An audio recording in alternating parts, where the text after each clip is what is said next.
using gas cookers, using electric cookers, then you have your people in the fire. This is not acceptable. It's a betrayal.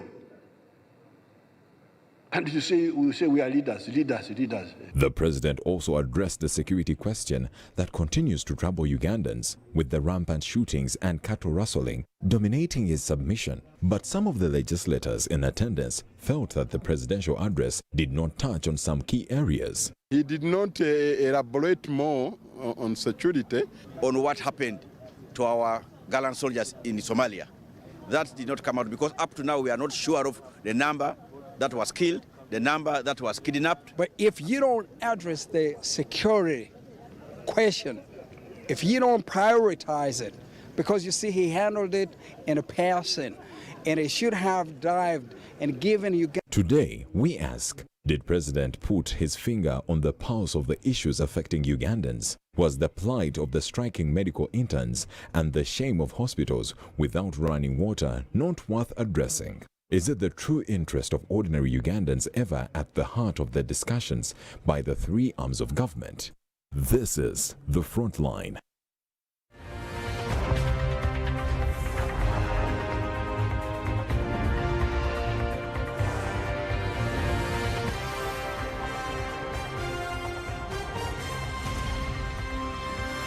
NBS Frontline.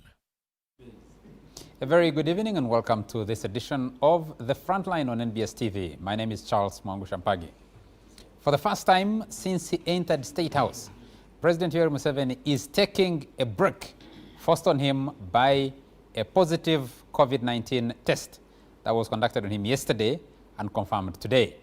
Yesterday, the president addressed the state, gave the State of the Nation address, addressing Parliament at Kololo Airstrip, and he did inform members of Parliament and the people attending that he had been tested for COVID-19, and one result had come out negative, another had come out positive.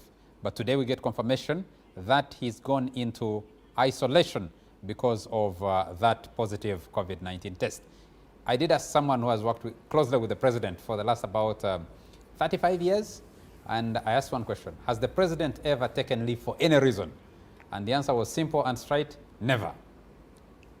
We'll discuss the State of the Nation address that the president gave to the nation yesterday at Kololo Airstrip. He had 17 specific areas that he addressed. And these included, number one, performance of the economy, industrialization, the parish development model, the Emyoga project, agriculture, tourism, infrastructure, water and environment, energy, education, health, security and good governance, land and land fragmentation, corruption coming in at number 14, economic priorities, the anti-homosexuality law, bills from Parliament. From what the president told the nation yesterday, which is a precursor to the presentation to the Ugandan public of the budget for the year 2023-2024. He said that economic performance was projected for this financial year to be 5.5%, which is a significant shift from the 4.7% posted in the previous year. But this is actually projected to grow further in the coming financial year to 6.5 to 7%, actually over the next 5 years. This is the projection. The president says he doesn't agree with these numbers because these are numbers of the Ministry of Finance. He thinks that Uganda can perform much better than that. One other interesting statistic that the president shared with the nation yesterday: GDP per capita for Ugandans is projected to rise up to 1.186, 1,186 US dollars per person per annum. Last year, we posted a GDP growth per capita of 1,096 shillings. I think that puts Uganda comfortably. Over the last, if you're watching this show and you're Ugandan, it means that over the last 1 year, ending this month, you are comfortably in the lower middle income status, because lower middle income status is at 1,036 shillings, 36 US dollars. Yes. Yes, I can see Hon.Brenda is shaking his head, but this is lower middle income status. 1,096 US dollars means that we've been comfortably in the lower middle income status. But to get this confirmation, the country needs to stay this course for the next at least 3 years, and then it will be confirmed as a lower middle income country. By the projections that the president shared, 1,186 for the coming financial year means that that is staying of the course. Let me introduce the team that I have in studio to discuss this with us tonight.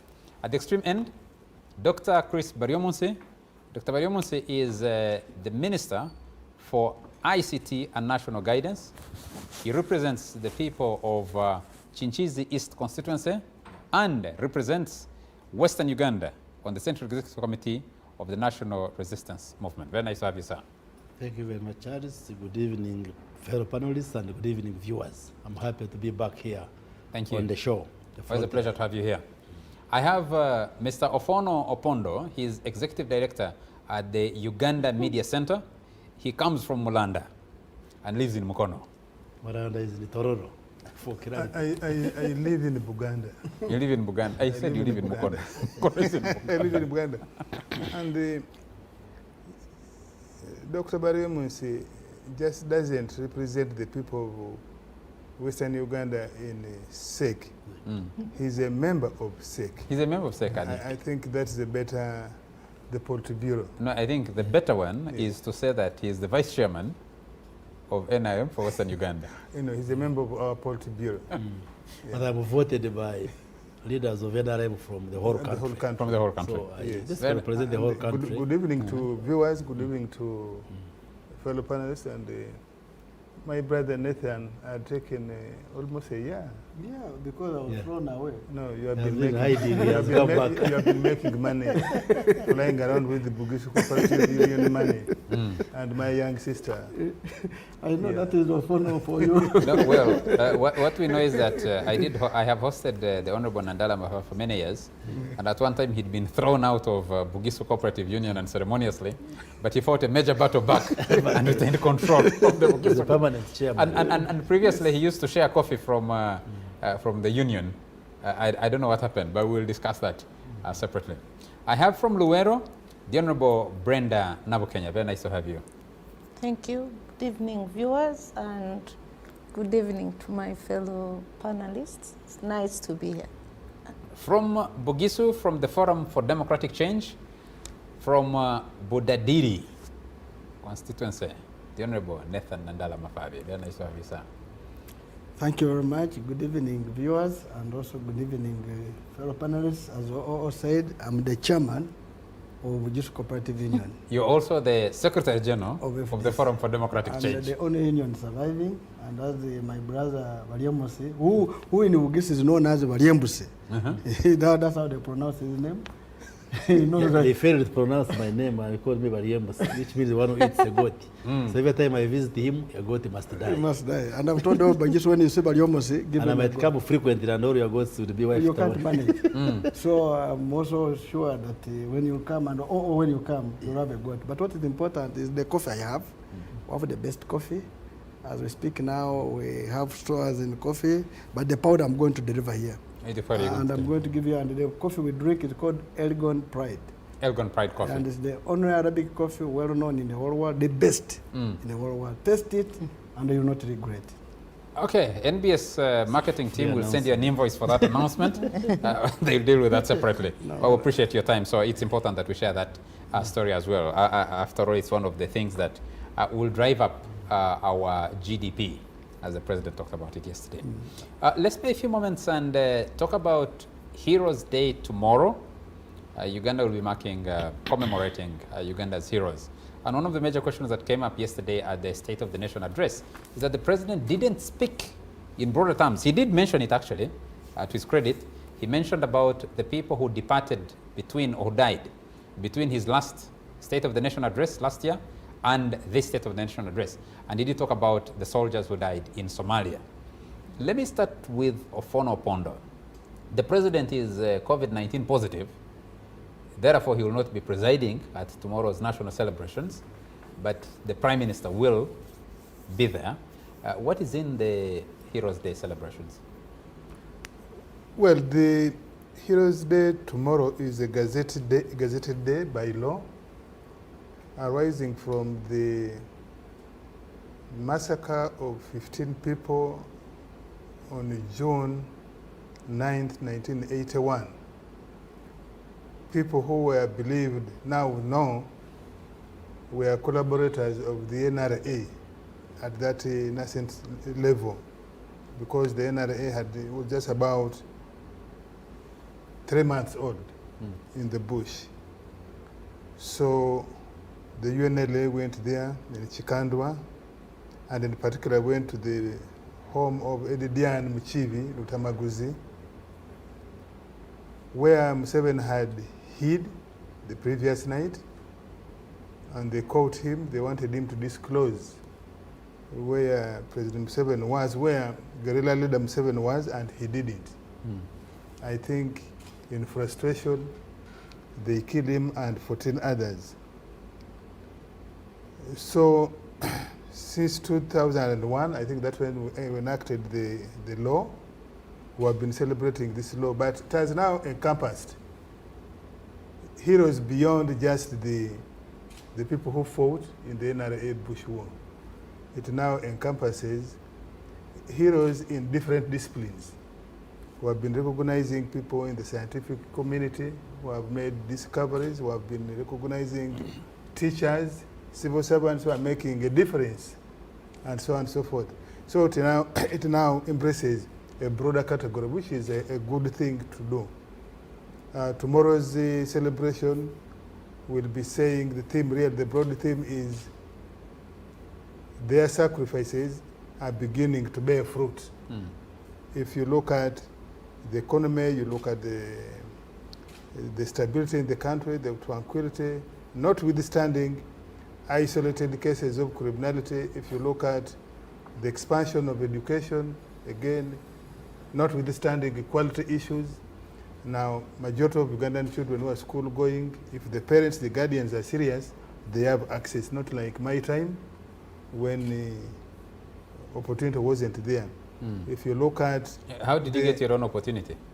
You had opportunity, certainly. No, I had opportunity because my father was a Saza chief. So your parents were serious? So you're talking about the differences, the seriousness of the parents, my parents not the opportunity. Yeah, my parents had benefited from the colonial administration. My father went to some school. He became a chief for a long time, Saza chief for 27 years in the colonial time and the immediate post-independence. He was everything in Toro district. So I had a good opportunity. And so if you look at the near parity now between the girl child and the boy child in schools, in some places actually the girl child now, they are more. If you look at the UP, the PLE results, UCE results, S4, S6 results, if you see our politics, almost 44%. If you look at this parliament, almost 44% of female members of parliament, something we never believed at all that would happen. When NRM came in '86, we only had 2 members of parliament, Captain Zizinga and Captain Gertrude Njuba. Today, we have close to 200 members of parliament who are women, quite a big number, about 15, when with the men in direct constituencies. And if you look at the business community, you look at different sectors. So the theme is speaking to that, that they did not die for nothing. The people who have been struggling to make Uganda better haven't struggled for nothing. The fruits are beginning to bear. Thank you. And so we need to keep the momentum so that we really pick succulent fruits. Dr. Yoweri, let me ask a very basic question. Where the national celebrations? Ruwero. Sorry, I had forgotten. Butuntumura in Ruwero. My sister's constituency. Our host is here. I hope she doesn't play the games they played yesterday, and she boycotts. How can the host boycott? Some hosts can make an excuse. Dr. Yoweri Museveni, a very quick comment from you on... but I will try to go and have lunch at our house. The big question is still on gauging the fruits of that sacrifice. But number two, I'd like to put a specific question to you. We've had changing heroes' days. There were different heroes' days during the administration that this national resistance movement replaced. How sustainable? What are the guarantees that June 9th will remain the National Heroes' Day in an event that the NRM is no longer in power or in charge of this country? Well, what is important is that they are heroes worth celebrating. Like O has said, the origin of this 9th June, as was explained, is the Yoweri incident where people out of their patriotic duty died for the liberation of this country. And probably the question would be, was there a cause for that revolution to start a new chapter? And definitely the answer is no. Whether you agree with NRM or not, we all appreciate that post-independence, Uganda went into challenging times. And it was necessary to start a fresh chapter. And when you compare how Uganda was in the early 80s and what it is today, there has been a significant change in many aspects. So I would expect any other government which will succeed NRM, if it's not NRM succeeding itself, would still find value in recognizing the heroes. And as O has said, it has since expanded from just looking at the heroes who died during the struggle, but also heroes who are making sacrifices, who are making contributions in different aspects of life. Say the doctors and health workers, the educationists, the scientists who are doing innovations. So any sensible government would find the credit to recognize all these heroes. Okay. And getting it back to, you are saying people question the fruits. I thought you are insinuating. No, I'm just saying, yes, the fruits of that sacrifice. Of that sacrifice. Well, things are documented. We know what obtained in the 60s, in the 70s, in the early 80s, how Uganda was, what the socio-economic indicators were, what the issue of the record of human rights, issues of participation, issues of governance, all these things are known. And you can compare what happened in the 24 years after independence. That is 1962 to 86, where we changed the presidents, where there was bloodshed, we lost many Ugandans. Governance was a big problem. And then you compare with when NRM has been under leadership. We have basically enjoyed a period of stability and returned to normalcy. And even when you speak of socio-economic indicators, they have improved by and large, although we still have a lot of work to do. But you can't say that Uganda was the same the way it was in 86, or that it was worse than it is today. They say that building a nation is permanently a work in progress. Absolutely. Hon.Brenda, so anybody who fails to acknowledge that there has been progress since 86, either is just deceiving himself or herself, or is just living in his own world. There are things which are visible even to those who are visually impaired, that a lot of progress has Uganda been owes the 9th of June every year as a National Heroes Day to the people of Luwero. And the NRM, Liberation Struggle, also owes that of death by hanging in 1989 was related to June 9th, the people who died on June 9th. And that was the last with Sebirumbi? Yes, Sebirumbi. Sebirumbi. Go ahead. Yes, I have been listening to my two colleagues justifying why we should continue celebrating 9th of June. If you took Museveni of today to Luweero, the people of Luweero would not cooperate. He would have been there, was it not for the COVID-19 positive test? No, I am saying yes. If today was the day he was coming back there to our communities to ask them for support, they would not give it to him. Because there were fundamental issues why our people supported him. Democracy, rule of law. We didn't know him. We didn't. But those issues were very fundamental, and our people said we can risk. We can, because there was a sitting government. And they said we will work with this man to liberate our country. Today, you have a shrinking civic space where majority, the alternatives cannot even act. And those were the same issues then. Security. Our people used to say we are sleeping, maybe we can accommodate him. But right now, when you go back and ask people, they will tell you we cannot. We are not sure if, you know, so much has happened. If the sacrifice was worth it. So the sacrifice was worthless because Museveni occupied our land for 42 years. It's 42 years. We also count the 5 years he spent in the bush. So for the 42 years, if we look at what has happened now, you know, we thought that we would have better education. At least these guys are older than me, yeah? But they would tell you that someone would come from Budadiri, like Hon.Brenda Nathan, in a public school, and he would compete with someone in Budo. Right now, it's not possible. I went with the LOP to visit Nakaseka and other regions, Bunyoro. You would find young kids, pupils, learners, sitting on the floor. So in the 40, okay, let's say the 30 and more years when he has been in power.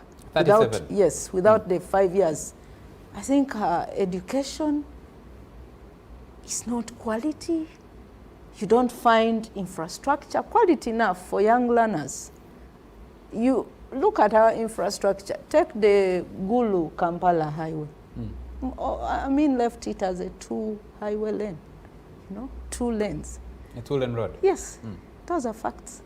And today? And today it's still that. 37 years under the road, you know? So what should we, I don't want to pour water on the fact that there are those who deserve to be appreciated, people in the sports sector, even men in uniform. There are those who do their duty without abusing the powers they have. There are also those other ones that have achieved, even regardless of the situation. But I am saying this day should be celebrated, remembering the people who lost their lives and what they lost their lives for. Not for the Balyomus to come and enjoy, but to make sure that the poor person down the road can also earn from the taxes they pay. So there are so many questions: democracy, the rule of law, economic empowerment. This government has put in place so many, you know, like empowerment projects, but we never change. Actually, I fault all the statistics. I'm not convinced. Because when you go back to our villages, you find a different... The statistics you read in nice papers like even this the person who was reading them was like, I'm not even sure of these statistics. Now the question is not sure that they're right ahead or behind. So I think we should celebrate. It's okay to celebrate, but when we can really think that when we are really doing what is right, but we are celebrating, actually you won't see most of our people coming. They are disappointed. Even those who are at the front to fight with these people, because they didn't have enough guns. So they had to use the locals to move forward and find out they're not happy about this government because our people died, My grandfather was not buried. Till today, we don't know where he is. So when I visited Nakasek the other day with the lope and in a place called Chikamulo, and when I looked at these skulls open, there was a lot of rubbish into the. I was reminded that why did our people die? They died in vain. You know, like because if we had quality education, if people were, their livelihoods were, you know, you could see change. If we had good infrastructure, someone would argue, Hon.Brenda Nabukenya, if our land was still there. Someone would argue and say the sacrifice of your grandfather is the reason you're a member of parliament today. What would you say? Because I totally do not agree. Because Museveni cannot think that he found this country bare without anything. There was an, today they will agree with me, Dr. Balyomusi, Honorable Balyomusi is a doctor. Today we still have hospitals that were built by Obote. You see? The Obote, the yes, rebels then were fighting to remove from power. Yes. We have schools. We had schools. And there was a system moving. Although there were issues with democracy, there were issues with security somehow, but there was a system. Actually, the institutions then were more functional than today. Okay. Still the system would empower people accordingly. So how do you measure 37 years and you think things would be as static as they were then? Because countries are changing. So they should also bear in mind that it's not 1986, it's 2023. So fundamentally, some things are meant to change because there are global, you know, recommendations, there are needs. So somehow it's not Museveni alone.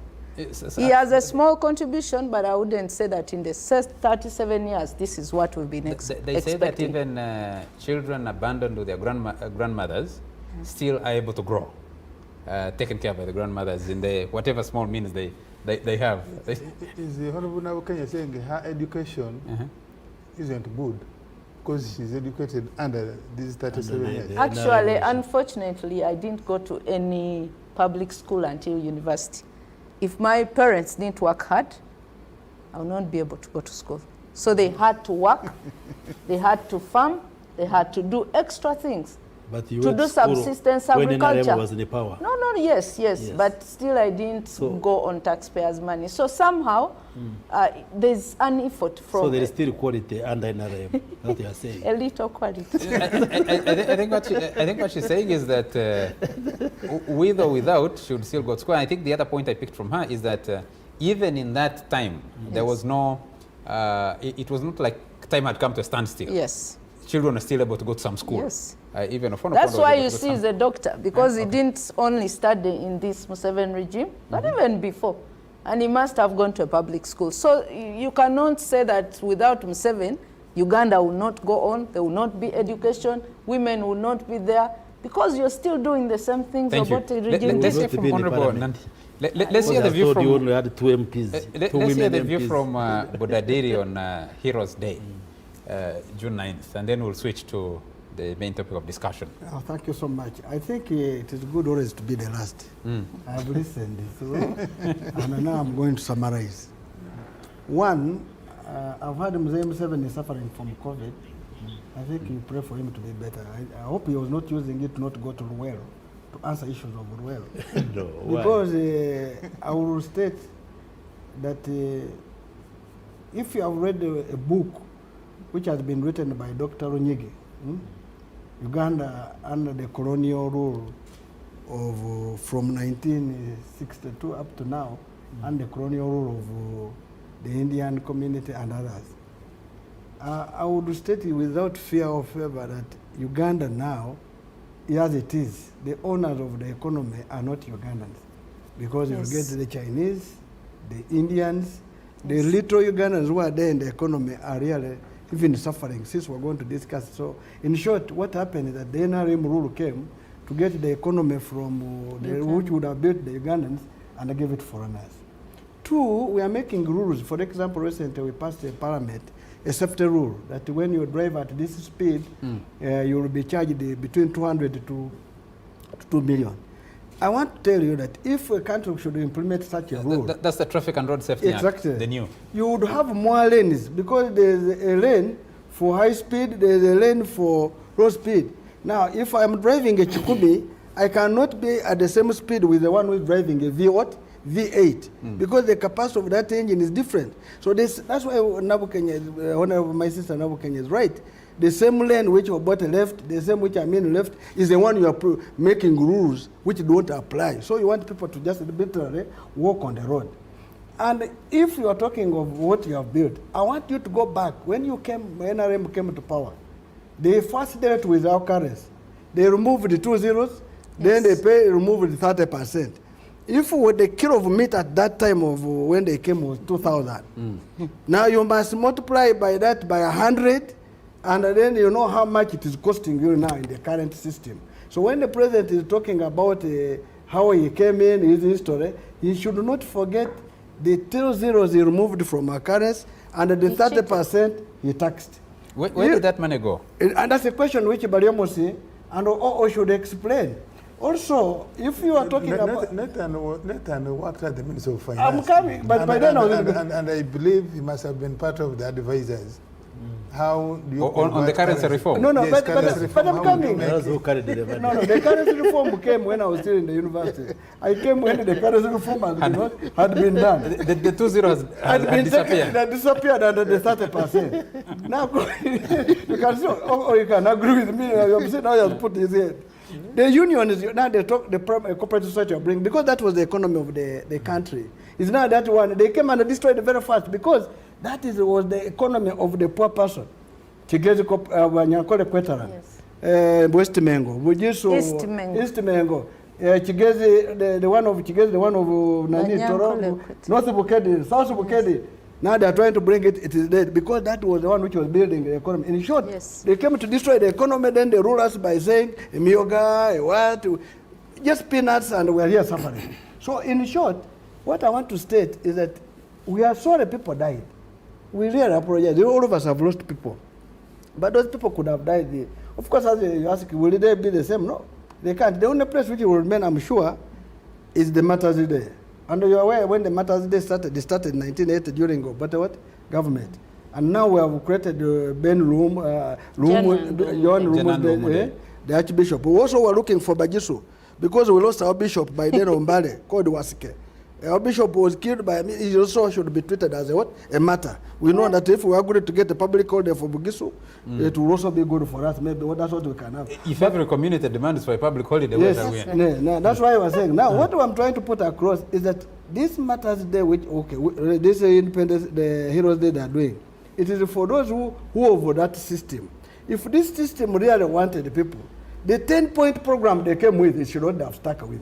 But they have left the 10-point program is for Uganda for all of us.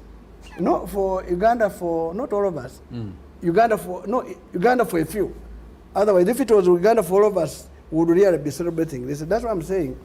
Well, people died. I'm sorry. Also, we have lost people in one process, like Doctor, the one who died because of this disease in Ebola. Dr. Lukuya. There are many doctors. Bariomus knows his friend. He has worked to have died. There are even others who died because of the recent outbreak in Mubende.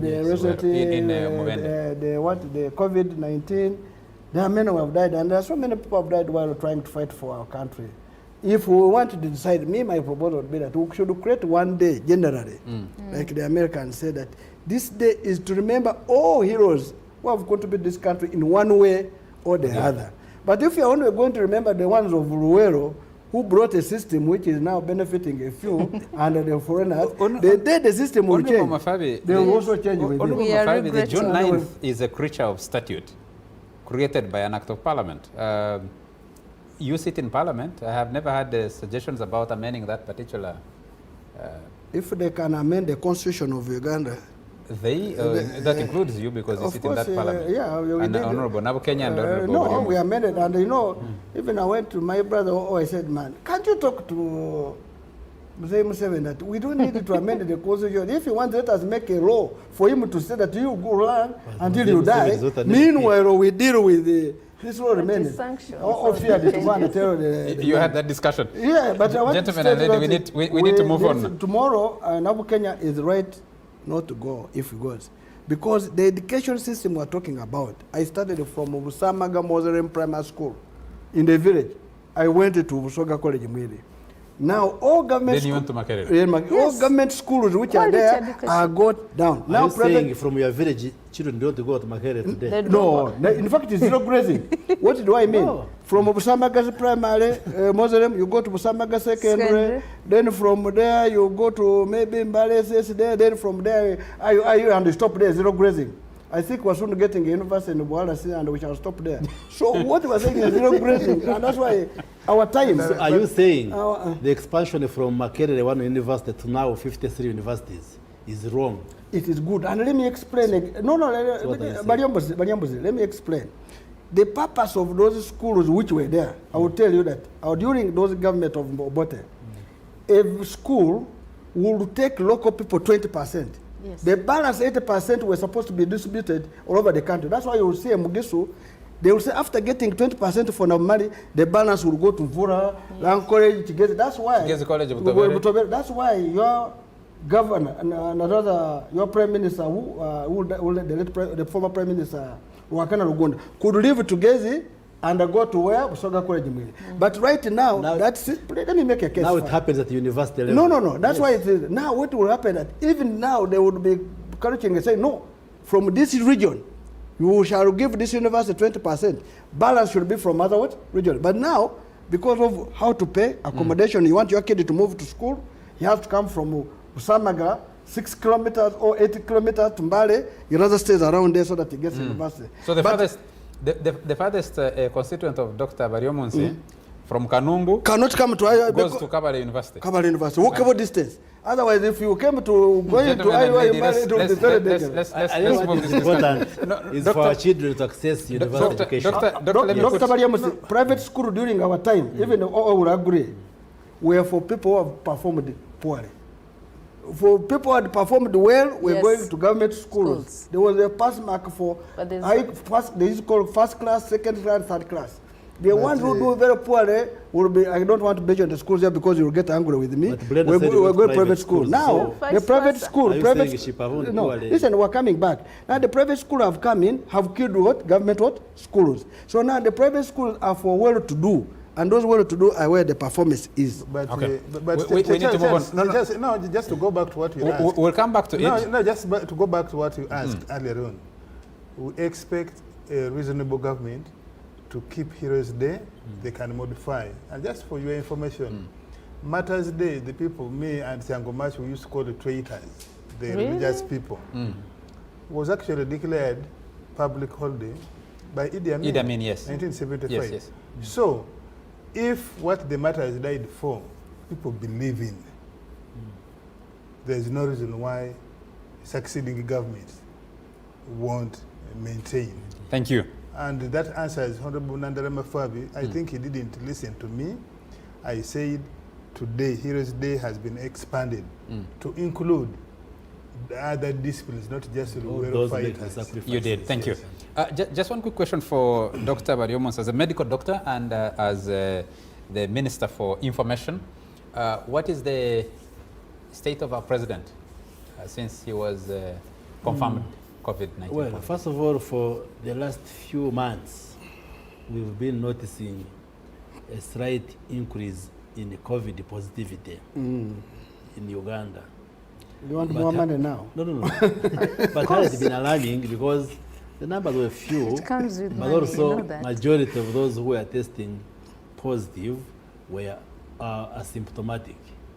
They don't have symptoms, they don't fall sick, they test positive, yes, but they don't get admitted. So that's why there hasn't been an alarming statement from the government. Even like for us members of cabinet, every weekend we test before we go for cabinet on Monday. And in the last few weeks, because the minister tests, he's a cross bodyguard and a driver. There are some drivers who have been testing positive, and then you don't attend the cabinet. So you'd find 3 or 4, and yet it wasn't the case a few months back. So there has been that wave of a small positivity. So when he announced yesterday that he tested positive, I wasn't surprised myself. But also, if I heard him correctly, he said they did a rapid test, it was negative.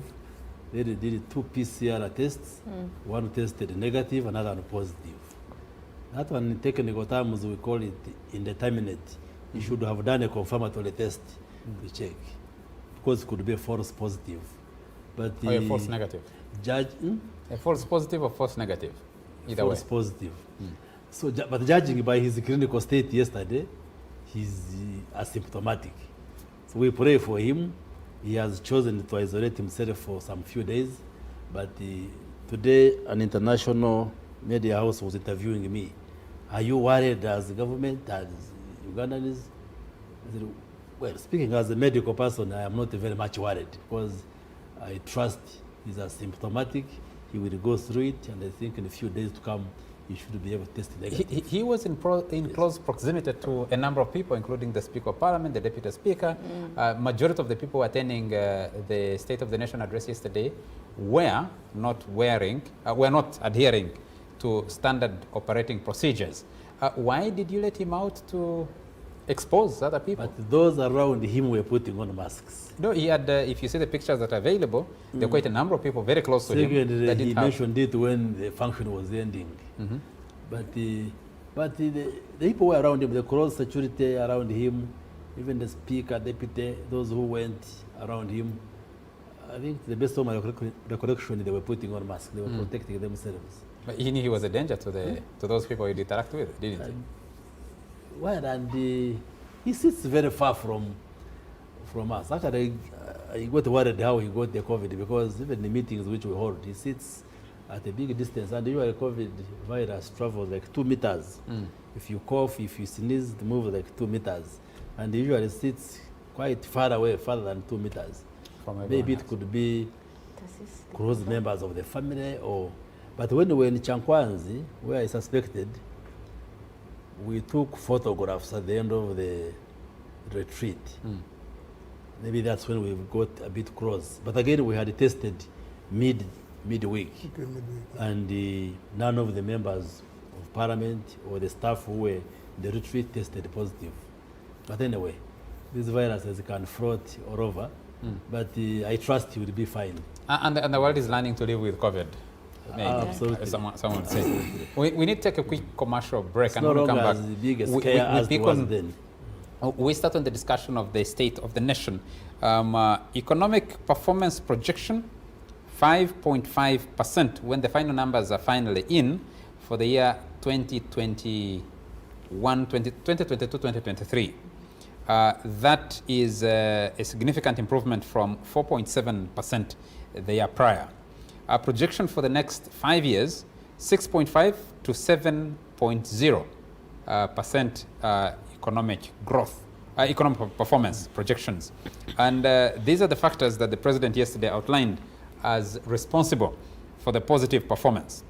Economic stability that has led to low inflation, improvement in manufacturing, the parish development model, Emioga and SACCO's contribution, oil and gas activities, regional and international trade stability, and he said that GDP projected growth is expected to, Uganda is expected to reach 207.22 trillion Uganda shillings, which is equivalent to 55.17 billion United States dollars. If that is achieved, it means Uganda will be performing at, every Ugandan will have a GDP per capita of 1,186 United States dollars, compared to the last year, which was 1,096 United States dollars. Let's take a break. When we come back, we'll pick up on this discussion, on this conversation.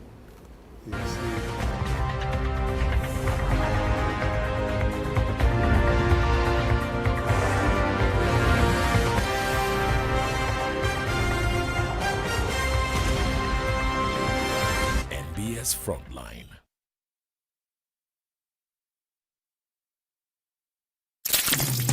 For the first time in Africa, Capital FM brings you the Boys to Men MTN Yetu Festival, R&B's best of all time, and Sauti Sol.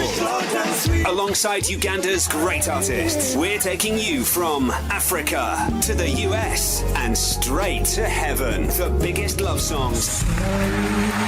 Sunday, 11th of June at Kololo Ceremonial Grounds, Kampala. Gates open at 2 p.m. Grab your tickets now. Just 150,000 shillings main arena with MTN Momo. 200,000 shillings main arena. 300,000 shillings silver. Get your tickets at ticketyetu.co.ug. Boys to Men live in Kampala. Brought to you by DFCU Bank. Johnny Walker. Powered by Capital FM. Fresh hits for Uganda and MTN. Everywhere you go, MTN.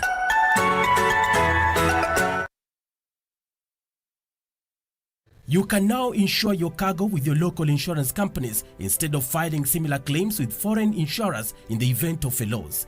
When you insure your imports with local insurers, you will save more as you will get more competitive rates, and yet you will help build a more stable and resilient economy while also creating job opportunities locally. Local marine insurers can help you protect your imported investment. This message is brought to you by ISCOS, the Ministry of Works and Transport, and Insurance Regulatory Authority.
Better steady, be better.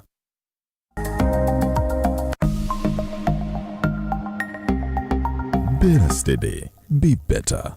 In partnership with Uganda Communications Commission, Bank of Uganda, Equity Bank, MTN Uganda, United Media, Stanbic Bank, MTN Momo, and Uganda Bankers Association.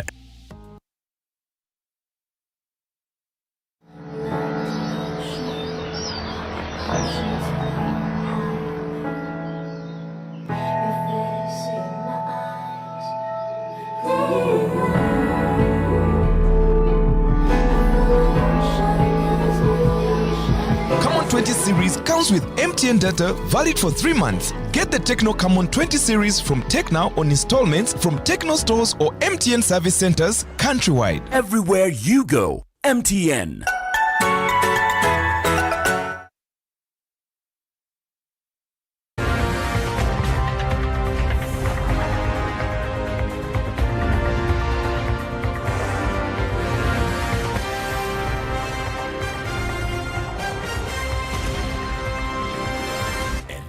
Frontline. Welcome back to this edition of The Frontline on NBS TV, and tonight we're discussing the State of the Nation address as delivered to the nation by the President yesterday, just before he confirmed that he was COVID-19 positive. He's now gone into isolation. We pray that he recovers as quickly as possible. The State of the Nation address. Let me get a feel from the panelists here. If what the President delivered yesterday on 49 pages speaks to the state of the Ugandan nation today. Hon.Brenda Nabukenya, let me start with you, does it? It's okay.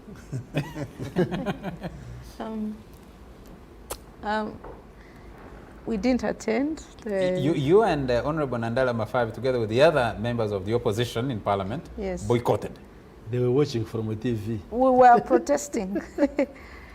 There's been a joke on this show many times that when the opposition says they are boycotting because you changed the rules of procedure of parliament, that you actually are attending virtually.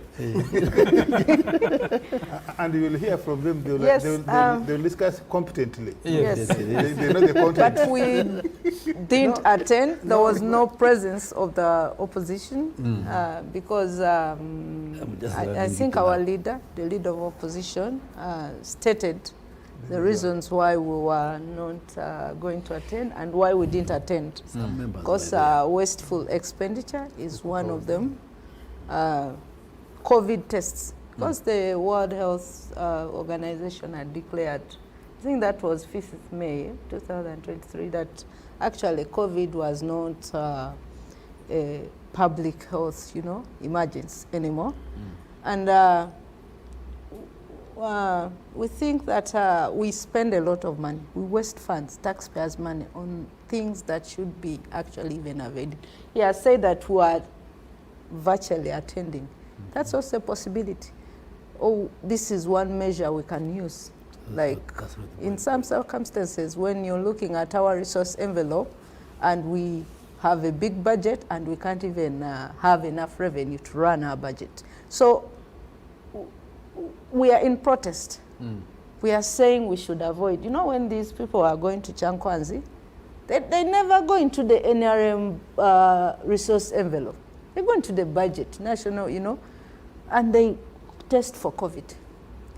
Whenever they are going to have a cabinet meeting, they go for test COVID. When they're meeting the president, ministers, they have to. So we are spending a lot of money, roughly like 3 billion for one sitting. Next week we'll have the budget. So if this money was spared on principle, we would have it used for something else. So we were communicating that actually it is time for us to look into this issue. This is not the first event you have boycotted. Yeah, but we have, but it's not the first time, but not this time it was about wasteful expenditure. And we want to look into this issue because we waste a lot of money for COVID tests when actually he knows that somehow we can manage. We have learned, we have moved away. The whole world knows how to manage, and we should limit expenditures that can be avoided. So away from that to the address. I had time to go through the address, and I was very interested when the president, away from the growth, because the PDM is something that has not even started. Yesterday, but one, I was in Nakasek for an oversight. And we were informed by the technical staff that actually all the monies have not been released to the accounts and the projects will not start as expected. And this is like 20 days to the end of the, not even 20 days, to the end of this financial year. And most of the work has been done in the last quarter, the third quarter.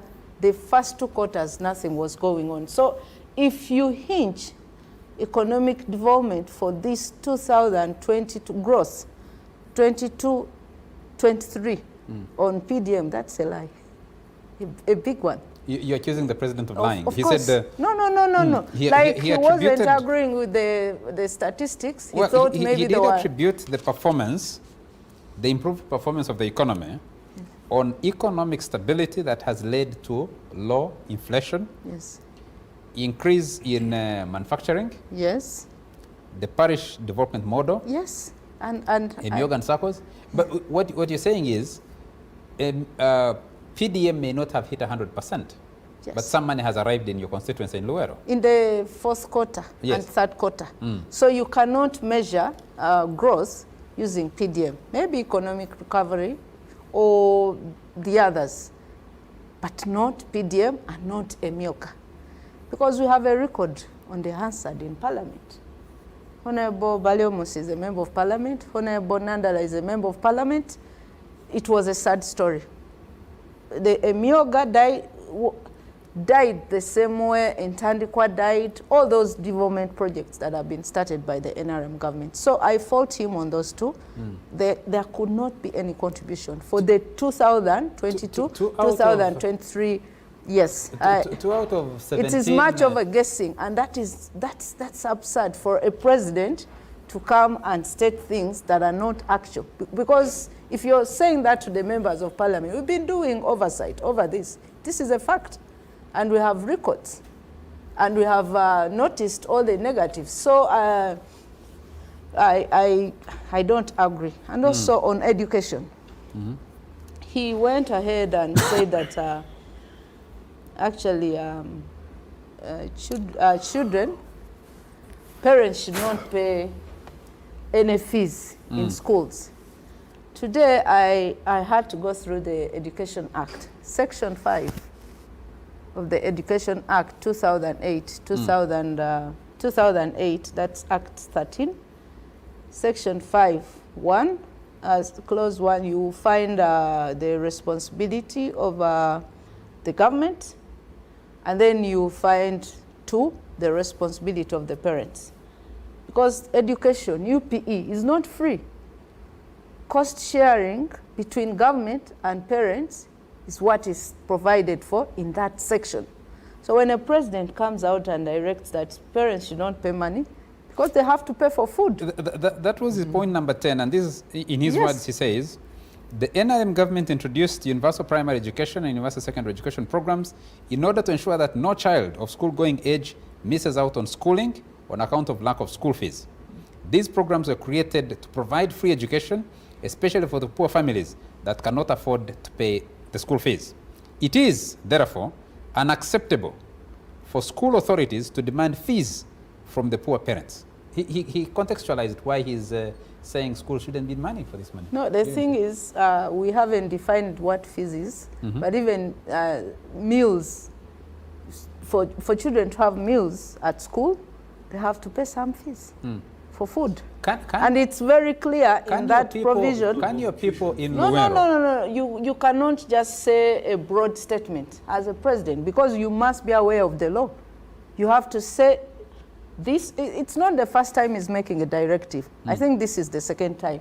I don't remember the day, but maybe when he was meeting teachers this same financial year or last year, he told people that children are not supposed to pay for food in school.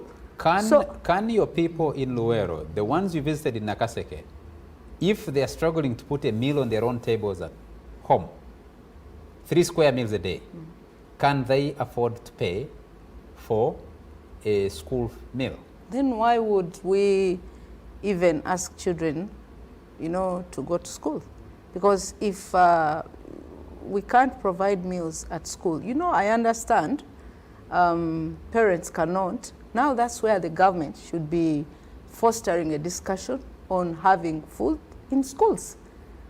As the alternative, we've been making different alternative policies, and we thought, usually they copy our alternatives at night. They go through our documents and extract some things and implement them. So we thought they would also look at this and actually borrow it. Because if you're saying, that's a fact, most people cannot afford paying. So the president must, and the executive must think of such a policy. That policy is sitting in the, offices. Yes, it's on shelf. The nutrition policy, which would provide for meals in schools. So when the president comes out and says that parents should not pay any fees, when actually the provisions in the Education Act allows for cost sharing. That's what it says. Thank you. Then there's a problem. Let me move on to Dr. Bariomonse, back to Dr. Bariomonse. Key highlights for you out of this State of the Nation address? First of all, to answer Honorable Nandara about the economy, how it was before NRM. 1985, President Obote came to Kabale. I was in lower secondary, and he cried publicly that he had learned that families in Kabale, and indeed the whole country, were having food without salt. So by the time there is no salt in the shops and in the country, it tells you the health of the economy, if I can summarize it for you. Now, but Chris, you have raised it good. Yeah. if in your house there's war, will you have time to go and look for food? You see, Obote's time... There was no war in Ikabari. No, there was war. And Obote's government was fought by... And in fact, that's why they were called bandits. What I'm telling you, the guys of there war. was a critical shortage of household items, including sorot, in the whole country. If you remember. That's why I don't, don't I don't like it. So that speaks to the health of the economy then. And you can compare with today. If you walked into a shop, would you fail to get the common items, whether it is sorot, Dr. sugar, soap, you just shared with our viewers that the period you're talking about, 1995, that was at the height of the war that brought the NRM government to power. And you said since 1996, the country has enjoyed relative stability across the country. So wouldn't you say that the shortages were a direct consequence of the war? Yes. By the way, during the war, like one time when I was a health officer, we were discussing at how come we were trying to see how to get condoms into the war area in the north. And the revelation was beer reaches every corner, even the war-ravaged areas. Cigarettes reach everywhere. You'll find the soldiers, both government soldiers and rebels can access beer, can access cigarettes and many items. So what I was explaining, the scarcity then is not because of the war, but because of the general status of health of the economy. So it is not true that in the war-ravaged area, items don't reach. They actually reach. Like in the north, when there was war, do you think there was no salt in northern Uganda when there was the Konyi War? That can be a debate for another day. Coming back to the address yesterday, first of all, the State of the Nation address is a constitutional command to the president that he must address the country through parliament at the very beginning of a session of parliament. I have listened to the president in many years, and I think yesterday's address was one of the best, in my view, because the criticism which many people have been putting against the president is that he expands and starts reporting from 1986. But yesterday, he was much more focused on what has transpired in the last 1 year and also the recent times. And he actually, I timed him, he took 2 hours and 29 minutes speaking uninterrupted, and really gave us details and touched different aspects of life, different aspects of the economy. So in my view, it was a very good address. The issue of boycotting, I am just learning that they boycotted, but I saw opposition members of parliament in the House, some. And indeed, like you said, we changed the rules of procedure. You can attend through Zoom. You can be at home and watch. So to me, whether you attend physically or not, it is immaterial. I don't think there is a big point that you made. We made one. In any case, you have still been able to access the address, and we are debating it. So to me, it is just... She said she has read. She has read, yes. She's very good. So you are not different from those of us who sat there and listened, because you have since been able to And actually, access. when you read, you understand things much better than those who were there. Because, and this time around, it was very calm and peaceful, because there was no heckling, which usually the Brendas engage in. Yes. Not the Nanda. But coming to the address, I think the president was spot on, because the state of the nation, in the plain English, means where are we standing. And I think he was able to articulate that point, including giving priorities for the coming year in terms of the policy outlook, the programs, the legislative agenda, but also he touched on many areas, like parish development model. You see, when you say it's not part of the economic progress that we are witnessing, you need to understand that the parish development model has 7 pillars. One of the pillars is mindset change. So you should not measure PDM on just the financial inclusion aspect of the money going into the circles of the communities at parish level. So you must look at the spectrum of what the PDM is actually addressing. So when he says PDM is part of the progress story we are seeing in the economy is not very wrong, it's not wrong. Let me also clarify on the issue of education. What the president said is that the intention of UPE and USE is that the primary as well as secondary education should be free. When he speaks of free, he's referring to tuition, that parents, the teachers, head teachers and teachers should not be demanding tuition fees from the children. What the policy, no, actually the act, Hon.Brenda is referring to says, it actually talks of free primary education. True, when you look at how we drafted the law, we gave responsibilities to different stakeholders. The teachers have their share, government has its role, the foundation bodies have their role, the parents have their role. For instance, uniform, buying a school uniform is a responsibility of parents. Feeding the pupils and students is a responsibility of the parents.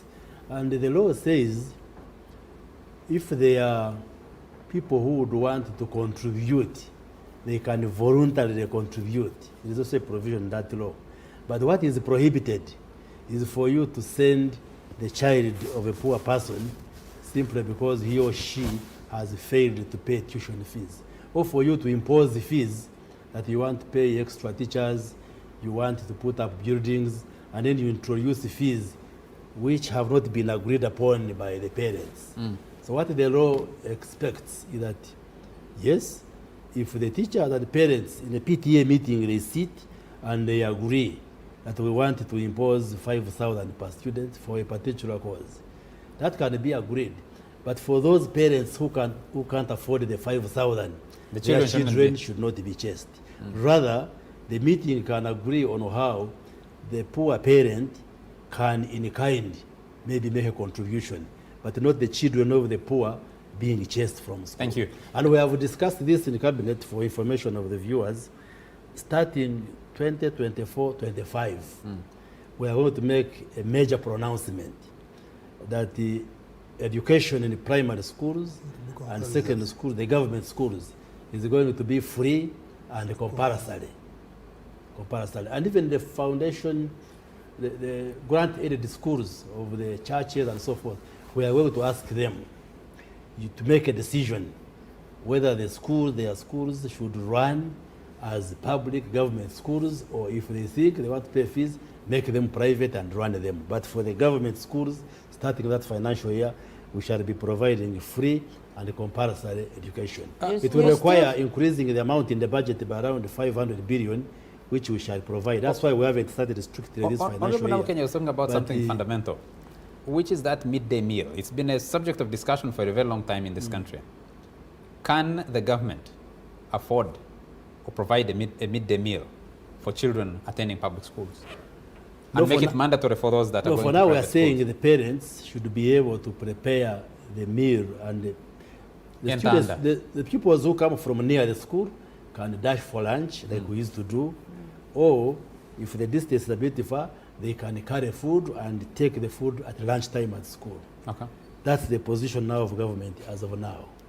Thank you. Yes. Honorable Mafabi, let me come to you. Why we are introducing this is that we have witnessed lots of dropout rates. Many children start primary one, but by P7, a huge number drops out. And as they transition into secondary school, many more drop out. So we would want I think current statistics are that out of every 100 children that are enrolled in primary one, only 32 are able to reach primary 7 and sit primary 7. 68% drop out before they reach primary 7. And the charging of fees plays a significant role in that dropout. There was a time when those 32 were not even seeing the school compound, except if they were wearing their goods in the school compound. Mr. Pondo, sometimes people say that should we be measuring the progress of this country from where it's coming from or where it ought to be? We run the country as is, not as you would wish it to be. The truth of the matter is that there was a time in this country, not very long ago. What should be the aspiration? When perhaps if you go to a village, you only, out of 30 children in that village, only 10 were in school, were reaching the school. Today, yes, 100 go, 68 fall out.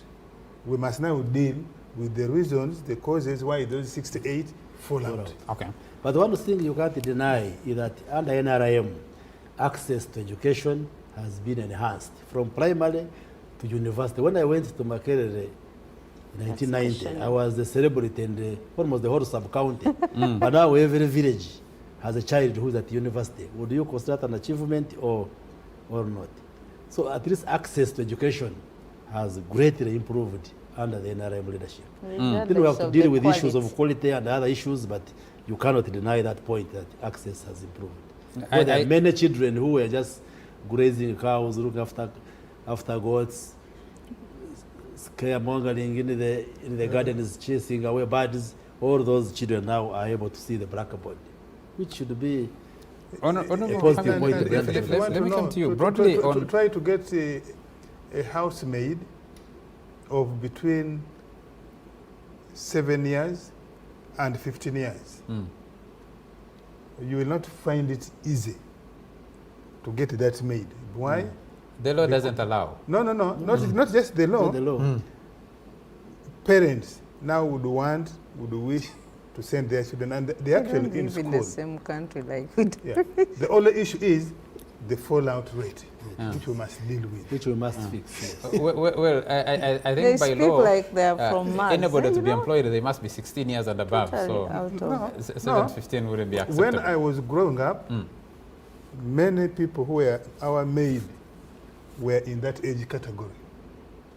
Which age? Okay. Honorable Mafavi, let me come to you on the President's address to the nation yesterday. I must remind our viewers that you and your colleagues boycotted the address, but you have printed a copy here, and I'm sure you have read. No, I haven't printed the State of the Nation address. Me, I came with figures. But first of all, to put everything in context, I want to agree with my sister, Hon.Brenda Nabukenya, that in the school timetable there's lunch time. Yes. And lunch time means a kid should have some food to be able to study. And during our time while we performed, our parents, you will think the bad governments had to ensure that we eat food at school, so that we can study and we're able to go to good schools. And they gave you books also. And they gave us books. In fact, we would go to the bus and they will give you a book. You take an old one. Yes. They will punch the old one. I know you saw it. And they get you a new one. Giving you the food. And if you missed it, I still have those primary books of mine. That's why for us, you see why opposition has come up with alternatives. You know that's the reason. Of course, like in FDC now, we're doing our party structure starting from 19th of June to 24th of November for purpose of wanting to change power in this country, so that we provide what we promised the people of Uganda. And I want to do this because I was on the radio, my driver had put on the radio. I was lucky. The first statement which the president stated is that he doesn't believe even in the figures he was reading of Minister of Finance. And I said, why? And he said, they are figures, but they could be better. But I'm going to be in context in the same figures. I was saying the Minister of Finance is too conservative. Yes, that's okay. We can do better than what is being projected. Exactly. That's why if he said he doesn't believe in them. So even himself was not believing in what was reading. When we were in primary, they said to dig here this job, one man it will take 10 days. Then it means 2 people, it will take 5 days. Then the 5 people, it will take, you divide 2 days. But right now, a job which will take... It depends on how energetic the individuals exactly, are. that's why we're coming. Now that's why your economy. That's now you have mentioned the energy. You are saying that now this job is taking 5 people, but it's, instead of taking 1 day, during the other time, which was taking 10 days, it is taking 5 people 8 days. And you're saying you're doing well, because it's only a difference of 2 days from the one who takes 10 days alone.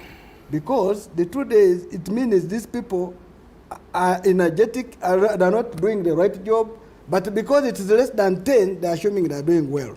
And that's why I want to talk from you on that. So I hope you have understood. I will go with this figure.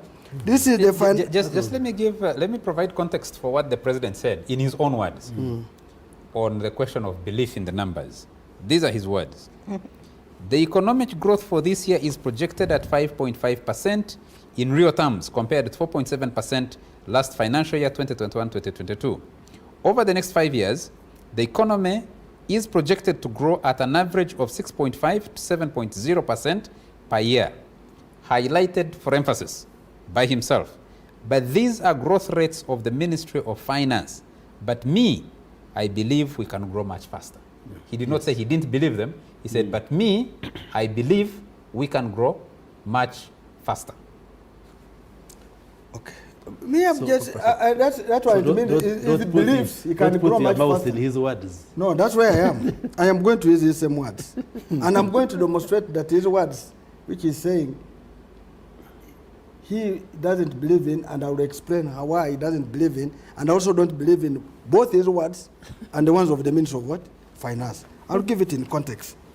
If you are saying the economy is growing, and the Ugandans last year got $1,096 as their earning, that is 4.11 million. This year it is going to be 1,186, which will be 4.45 million. You are saying the economy has improved. While the people whom we are talking about are in a bad state, I get worried. I get worried. I don't know how you mention your economy.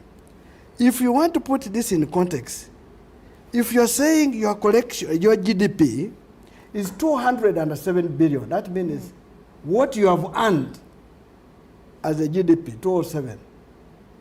Most of us who earn money, most, will buy sugar, will buy soap, will buy paraffin.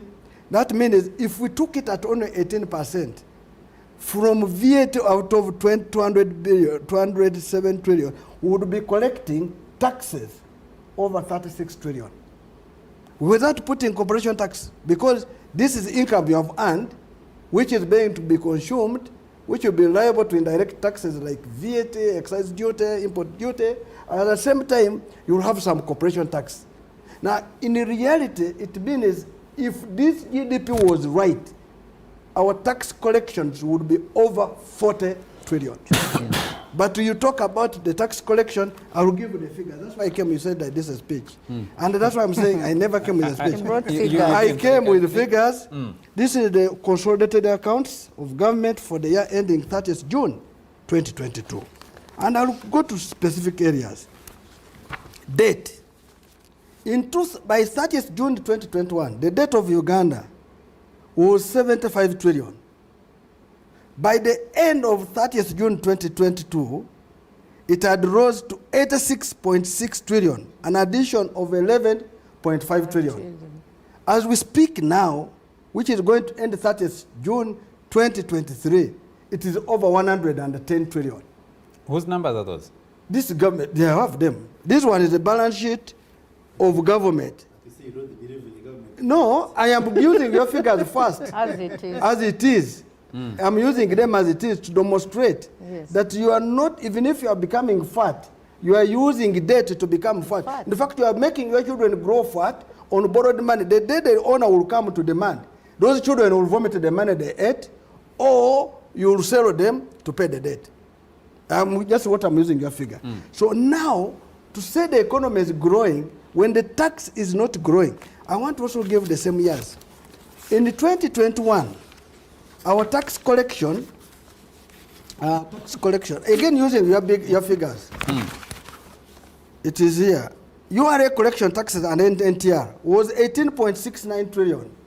In 2022 ending, it was 21 trillion. Now in 23, as we speak even, that's why they have not released the money to local government and whatever. They say they give them numbers on papers, it won't be more than 22 trillion. The budget you just passed as Parliament that will be read out. That's why I'm coming now. Projects different numbers, doesn't it? Now the one they have just passed, they have read. Even our budget since they have been in life, they have put a budget of, say, again I'll go to the budget. 2020-2021, the budget was 44.2 trillion. Yes. The actual we got, which was 34.1 trillion. The one of 2021-2022 was 44.7 trillion. The actual was 37.4. That means the same budget you have talked about has never been hit. The one of 2022-2023 is 48.1 trillion. And again, we're telling you, there's going to be a variance which are not hit it. Now, before you have ever got a budget... The projections for domestic tax revenue for the budget you've just passed, which will be read to the nation next week, is 25 trillion? And the project for the one ended, and the projection is 29 trillion? That's I'm explaining so that you come. The domestic revenue? No, domestic revenue. 33 trillion. Yes. 33. No. That was trillion will be 29. 29. Now you doesn't know. The one of 23-24, they are projecting 29 trillion. No. Collections, local collections. That is by URA. Yes. But domestic resources... It is called the domestic... domestic resources 33.3. Do you know why I'm saying 33? Because they're talking of 5 trillion, which will be got from treasury what? Bills. You see, that's debt. I am talking of that. You see, you're talking to somebody you at least took to school, eh? No. And even, yes. You see, Nandana, Hon.Brenda Nabukenya. Can I make my case? It depends on the economics you read. Okay, I read this economics from Bugiso in figures. But I'm giving you the right figures. I have told you that... So you're saying you read economics during Museveni's time? No. Museveni got me in Makerere. Yes. He got me in Makerere. And the economics I'm reading, I'm talking about that's where economics is taught. Not in Mwiri. I've discovered. No, in Mwiri I didn't Can I allow Nandala to make his point? I know why he wants to. You will not remove me from my plan. Even if you try to do plan, I will to make a case here.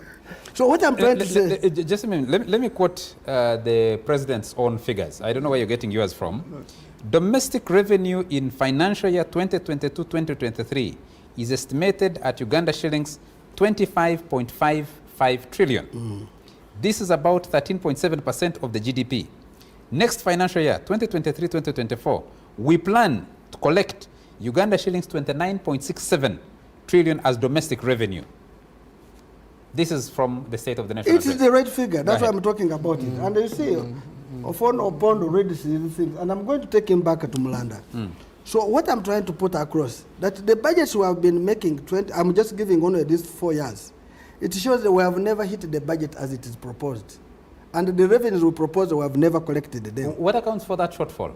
Because it's significant. No, it is significant. You see, if you have failed to collect this year, you cannot assume you'll collect more next year with a big percentage. 2, if you have got less money this year, you don't have to increase the budget. You see, our budget is on incremental. As it is being on incremental, we're forcing people of Uganda to believe that we are growing, yet these figures are not right. We're not growing. That's what I'm trying to put as a case. And the worst of it, this debt we're talking about, much of the debt which is really causing us a big problem is the domestic debt, which includes people who have supplied the government, who could even be, that's why you see adverts in paper, people's property going, which would be paying taxes. The big taxpayers in Uganda here don't exist, and they get free money. For example, Sudir was given money to take the hotel, but how much does he pay? And the people who don't, you see, the investors who come here are taking even tax exemptions. Yes. Who are making our economy shrink after even a tax exemption period, they run away. You're an economist. You know the value of tax exemptions. Why do governments give tax exemptions? No, it's wrong to give a tax exemption which are meant to, tax exemptions are good, by the way, if it's meant to expand the economy. For example, in India, they will give somebody money at a negative interest rate to go and invest up country. That means your interest rate, if it was negative, means government will pay you money instead of you paying the what? The interest. But here, you are giving incentives to people in Namave who are staying here, the already saturated place. Recently, we removed the incentives for people who are supposed to go up country, like Karamoja and whatever. That means nobody will go there when his capital allowance, he cannot be allowed 100% in the first year. So the incentives are good if they are meant to expand the economy, especially in areas which are deserving. But if you're dealing with an economy as small as Uganda's economy, which struggles to meet its own budget estimates, both in terms of domestic revenue collection and in terms of the other projections, Wouldn't you think that these incentives are still... Now that's when you'll be very that? careful. That incentives are not necessary because our budget is small, our income is small, or the other it's big, but our income is small. What you try to mean is that many people should be in the tax bracket than shrinking the tax bracket. And if you are shrinking the tax bracket, then you shrink the what? The budget. Are you getting it? You cannot expect it to make a big income, a big expenditure, when your income is what? Low. You cut your cloth according to the community. So the government of Uganda now is busy talking of big budget because they are going to borrow. That's why you saw recently they went to borrow from a money lender. How can you go to borrow at a money lender who is charging you 10% per month? It means the government has failed in its what? Yes. Obligations. So now what I'm trying to... And it is your contention that the president didn't address this? He never addressed it. And you see what I was saying, the GDP, if you're saying the GDP is growing, then the tax rate to the lowest should go with the rate of indirect taxes. So that means these GDP figures are wrong. If they were right, they would be in relation, because you see, if the rate GDP, by the way, is 100 trillion, at 18%, you are getting 18 what? Trillion. That would be saying, for the GDP now, it is 18 trillion, it's 100 100 trillion, because the indirect tax, which is 18%, will translate to that. But of course, there is also direct tax, this is corporation tax, which is of course called income tax, pay as you earn and whatever, which is at 30%. It should be able to make sure that now the return on the GDP, the tax rate to the GDP, should be over 20%. Now, why are we claiming it can't be there? Because the figure has been what? Exaggerated. Now, why do we exaggerate it?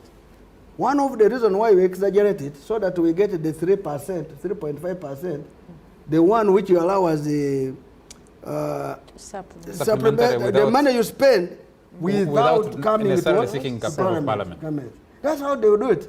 And this money will be the one to be used to pay expenses, usually which Parliament has rejected. Like you remember, the 8.86 billion from Munyonyo was refused, was rejected by Parliament. But they used that one to pay. And that's why he was saying, if this country, the president, and I want to agree with him, he's disagreeing with the figures of your Minister of Finance, that they are not translating to the real tax.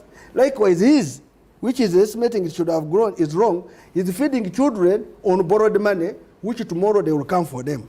Now, if they were really serious as a government, what they would sit down and say, what are our priorities? What are our priorities? In fact, the hospitals we're talking about are Obote hospitals, basically. Where are the hospitals? I can tell you, my brother, the 21 hospitals which were built in every district are still standing. But the ones which are built in Museveni's government are collapsing every day. If they are built, if they are going to stay longer, the cost alone. Like which one, which has collapsed? We shall talk about recently. They got ghost people in the where? In Ntungamo, your home area. Not okay, we pass the when you're going to Kano. Let me make one smoke. Can we come back and pick this up after a very short commercial break? I'll take a message as we take the break from Joseph Burite in Rwashamire, who says, there is an element of proximity and tangibility in heroism. I really understand when the people of Greater Luwero seek to feel NRA's heroism beyond success at liberation battles 36 years later. That said, the leader of opposition should apologize to the nation for downplaying COVID-19 on a day it's affecting our national leadership. Let's take a break.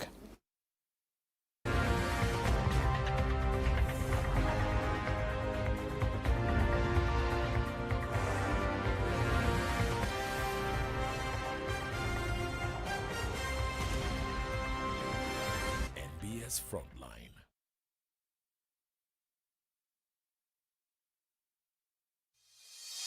Let's hit the road and discover another wonder of the world. Overlooking the most amazing national park of them all lies this award-winning Safari Lodge.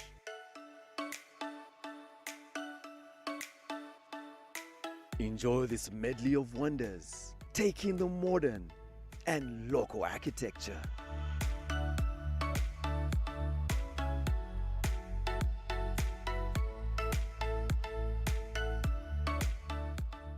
It is your home, away from home.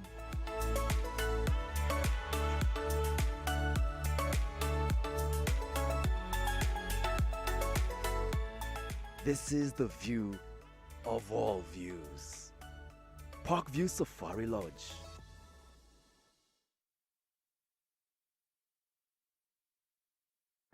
Tile Center Limited Uganda has been your go-to since 1990 for all building material related goods. But did you know we offer more than just tiles?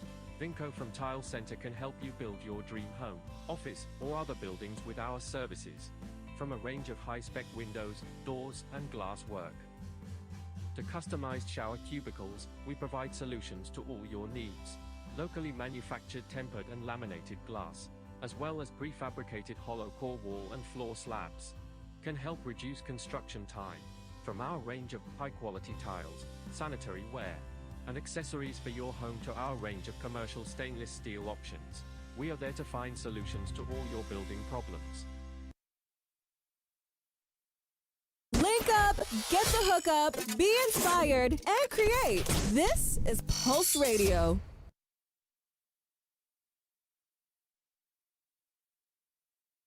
When it is KB o'clock, you need more from your voice bundles. That's why MTN is offering you more minutes across all networks that don't expire. Buy the new 90-minute Freedom Bundle at 5K or the 200-minute bundle at 10K and Jazz with no limit. Katiteri ate, no excuses. Make the call now. Dial *100*21# or use the My MTN app and enjoy your Freedom Bundle today. MTN. Together we are unstoppable. Terms and conditions apply. MTN is regulated by the Uganda Communications Commission. Introducing Chic Appliances, your smart and affordable solution for all your household needs. With a wide range of products including smart TVs, refrigerators, freezers, and air conditioners, Chic has everything to make your house a home. Say goodbye to outdated appliances and hello to immersive entertainment, efficient cooling power, and organized storage. Chic Appliances are built to last. And with reliable customer service, you can have peace of mind knowing we have your back.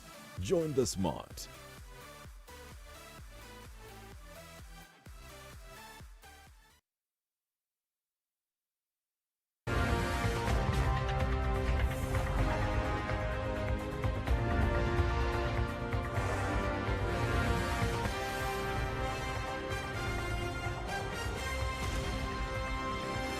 NBS Frontline. You're still watching the Frontline on NBS TV, and Misai Ritembo Kawogo is watching us. I believe from Kasese, and he says, last year the president announced that we had arrived in lower middle income status. Unless he announced it to try to show that we are moving together in tandem with our neighbors, Tanzania and Kenya, why then did he not use the State of the Nation address yesterday to report how we are dwelling in that status? Another take is that he challenged the figures of his technocrats and then distanced himself from Vision 2040. Then who should we follow? Well, Misai, I think I did explain that the president gave the numbers of performance, indicating that, yes? Yes. The president said that performance has been $1,096, which is firmly into the lower middle income bracket. And he said the projections are that that figure will go up to $1,186 GDP per capita. Chris Kaheru, thank you for watching the show from wherever you are. I see someone else here who says, yes, Joseph Burita, I did read your message just before you took the break. I would allow you 1 minute to conclude your thought, and then OO has been silent for a very long time. No, OO has not been silent. He has been interjecting, disturbing me. OO has been disturbing. I think, today. No, you're interjecting, disturbing me. I can't make the point, but I'll make it. Now, the reason why we're saying that this is not true, you cannot tell the people of Uganda that they are earning 4.1 million, and yet when you see poverty zone, and that's why you are talking of a Myoga, what? The programs of government started from Ntandikwa, Kulembeke, Wonabagagawale, Youth Livelihood, Women Livelihood, I don't know what. Mention it, circles, what? All these programs have been in Uganda since 1996. But none of the program has been successful because according to our records, there is no end of project report. So we don't know what was the success story of the other one, which will beat on that one. So PDM we are talking about is going to go the same way. In fact, after PDM, they might bring a VDM, that is now Village Development Model. They might now bring a sub-county, whatever the case. Because every season, this government changes stories, words, and whatever. Okay. And that's why I want to conclude on this, that because they don't have income to do it, they were even bringing a law to tax losses. And that losses which have been really Yes. generated in the business, In the income which tax. income tax. Now to tax losses, it means the government is in a bad state. So the growth of this country, Okay. we are in real disaster. My friend Harris Agara here has a solution. He says I should tell Dr. Baryomunsi to tell his colleagues at finance that he started a money lending company called TCB. I can lend the government money instead of them borrowing from a Kenyan. My rates are cheaper and the profits will benefit Ugandans. This is some successful Ugandan Harris Agara. Let me go to Opono on the state of the nation. Yeah, but your highlights from there. But even that one, Nandera Mafavi would have an issue with it because it is borrowing from inside the country. No, borrowing inside the country. No. But So- let me tell you, borrowing inside the country is allowed. You see, what do you do? They advertise treasury bills. You go under what? Buy treasury bills. But you have been criticizing. No, what you are saying, the treasury bills, you're buying every year, and the 5 trillion you're talking about is going to be the treasury bills. You've been taking away. But also borrowing. You're taking away his time. No, you disturbed me. That's why I should tell you. First of all, you were disputing my figures. You remember we have had this discussion here before. So the day Parliament approved the budget, we had this discussion here. What Parliament approved, the budget Parliament approved, is 52.73 trillion budget. Yes, that's correct. That's correct. Out of that, domestic resources, 33.3. Domestic resources and domestic revenue are different things. No, I'm talking about domestic resources. Yes. You are a tax revenue, 27.4. Non-tax revenue, 2.2. Makes it and 29. so on and so on. No, and you go ahead. the domestic financing. No, you go for that. 3.3. So anyway, you are asking me, what is the figure I'm reading from? What I'm reading is from domestic revenue? I'm reading from the.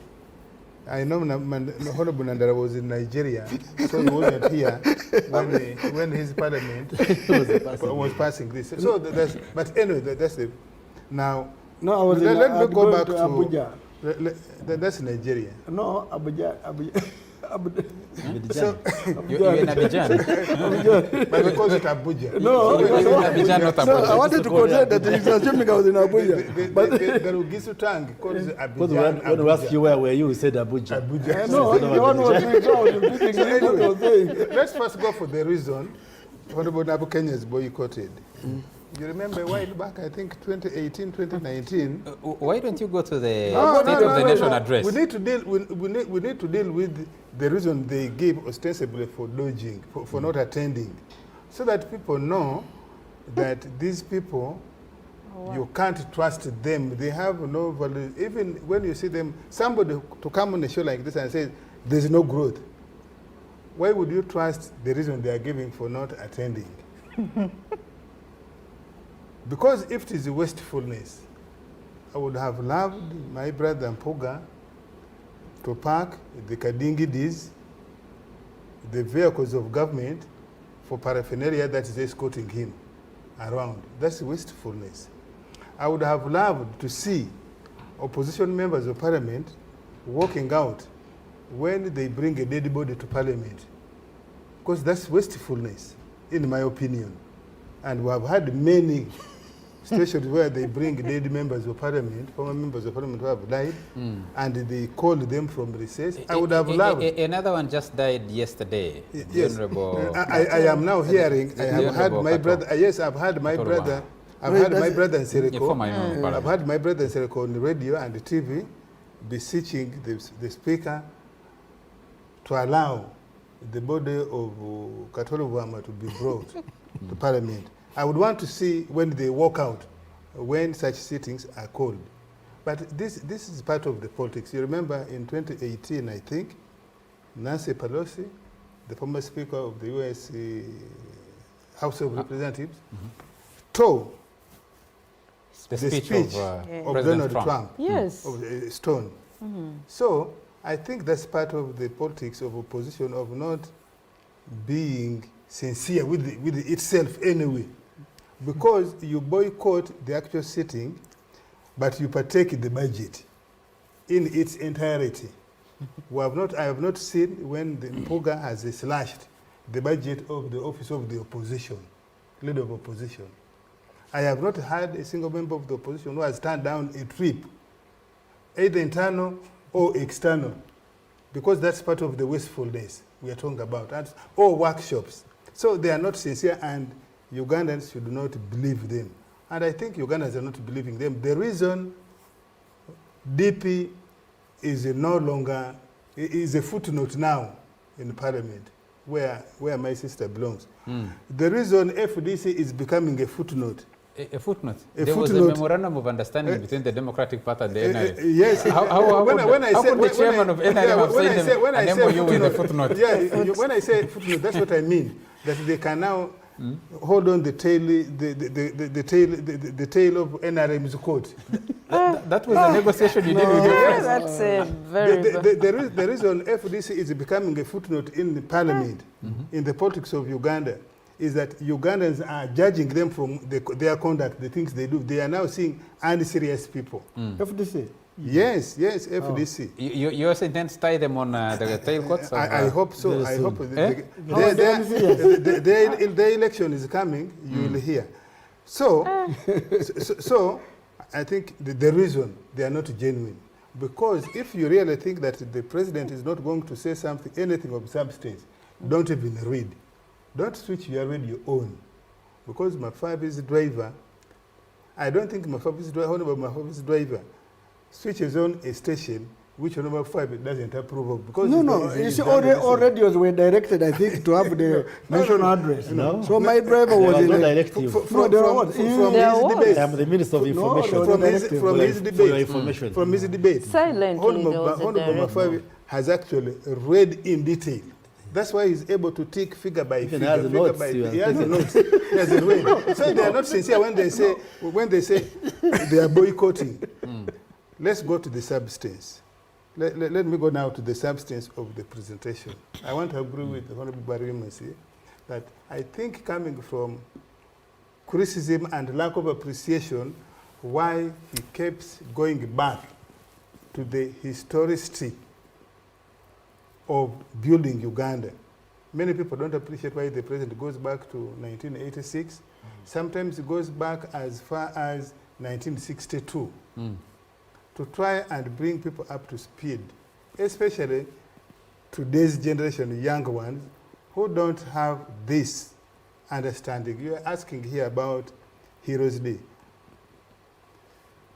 Are there people who still remember that 27th May was Heroes Day during Obote too, on account that was the day Obote returned from exile after 9 years? I don't think my sister Nabukenya knew that. So the president tries to help the audience to understand the journey we have made. And so this time I think, because of those criticisms and lack of appreciation, he only mentioned 86 twice in this 2 hour 29 minutes address. He mentioned reference to 86 only twice. And this time, he broke down sector by sector, sometimes even sub-sector. You remember, you saw when he says economy, he goes back to industry and says industry. He goes back and says agriculture, he says tourism, he says, so, but yet that's part of the economy. You are the one who has just delineated, distilled there. You said you marked 17 or 13? 17. 17? Yes. Yes. So this time he was very systematic on the areas he believes were critical for the Ugandans to appreciate, especially looking at where we are coming from immediate post-COVID. and the journey we have made, which is kind of miraculous that after 2 years of lockdown, national lockdown, continental lockdown, global lockdown, we are able to recover, but we have been posting positive figures in a number of areas. Now, if you want to disagree with any of those, I would want somebody to say, the president is saying we have gained a return of the number of tourists. And also, our revenue from tourism has climbed back from $556 million last financial year now to 800 million plus. I would want somebody to argue to say he is telling a lie, he is telling lies about the numbers of tourists who have come. Secondly, I would want somebody to say the president is telling a lie on the amount of electricity we are generating. I would want somebody to say the president is telling a lie on the kilometers of roads that we are saying we have built in the last 1 year or the last 2 years. There, then we can have a sensible debate. Okay. But just to dismiss, the debate doesn't become healthy. It is not constructive. We are not helping. We are not engaging with our audience, in my view. And so, to that extent, this speech was good. Now, I can understand if somebody says, why didn't he tell the country through parliament the issues we have had recently on Somalia? But I think it is because only 3 days ago, it is the president who came out in Chankwanzi and we issued a formal press statement saying the number of soldiers who had died in action, the 54. He gave the numbers of those that were missing, 12, I think. To 12, and he gave the number of those who returned to base. And also made the account and said they have gone back and reoccupied, and so on and so forth. So I suspect that's perhaps, you said, I have just talked about it 2 days ago, maybe it would be a boring repetition. I can understand if somebody was to criticize, like today, my brother Karinaki, was it today? Yes. He wrote an article which I found enriching. And he says, our state of the nation, the state of the nation, we don't have a national insurance. If somebody was to make that criticism, that is valid. If somebody was to say, now, my sister here says feeding children. In the National Constitution and the Education Act she talks about, we gave responsibilities to different stakeholders. When we say cost sharing, it doesn't mean paying money. Doesn't mean paying money.